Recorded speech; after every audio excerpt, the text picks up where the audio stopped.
বলো তো, ইউটিউবে সবই ভালো লাগে, কিন্তু একটা কি প্রবলেম জানো, এই প্রত্যেক দিন তোমাকে ভিডিও বানাতে হবে, রিলস বানাতে হবে, না হলে তোমার মানে ওয়াচ টাইম হবে না। মানে এটা একটা জুলুম হতে পারে। মানে কি বলো তো, প্রত্যেকেই তো আমরা কষ্ট করে ভিডিও এডিট করি বা বানাই, যাই বানাই সেটা 1 মিনিট 2 মিনিট হোক। এবার প্রথম প্রথম তো তোমার ভিউজ আসবে না, কিছু হবে না, লোক দেখবে না, তারপর যাও বা তোমার ভিউজ আসবে। এবার ইউটিউব সব ভিডিওকে তোমার মানে বেশি রিচ দেয় না, কিছু ভিডিও দেয়। মানে এভাবে একটা কন্টিনিউ প্রসেস, এবং এই প্রসেসটায় মানে যারা ধৈর্য রেখে যেতে পারে তারাই সাকসেস হয়, আর যারা ধৈর্য রাখতে পারে না তারা সাকসেস হয় না। খুব সিম্পল।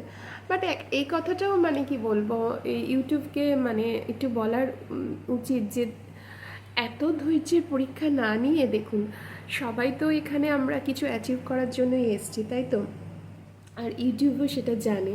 আর আমরা কিছু অ্যাচিভ করলে সেটা ইউটিউবেরও লাভ, তার জন্যই তারা এই চ্যানেল বা এই অপরচুনিটিটা আমাদের দিয়েছে। তাহলে যারা প্রতিনিয়ত চেষ্টা করে যাচ্ছে, তো প্লিজ তাদেরকে একটু তাড়াতাড়ি সাকসেসটা দিন, কারণ ধৈর্যেরও একটা সীমা থাকে। দীর্ঘদিন পর 2 বছর 3 বছর 5 বছর 10 বছর করে ভিডিও বানাচ্ছে, কিন্তু কোনো কিছুই হয়নি।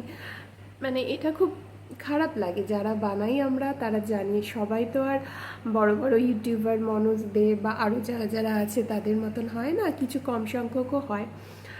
তো সবাইকে কম বেশি দিন, সবাইকে মনোজদের মতো অত সাকসেস না দিন। সব মনোজদেরও প্রচুর মানে স্ট্রাগল করেছেন, তাই আজকে উনি ওই জায়গায় এসছেন।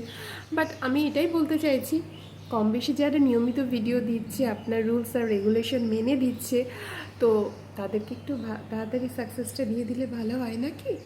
এইটুকুই। আর কি বলবো।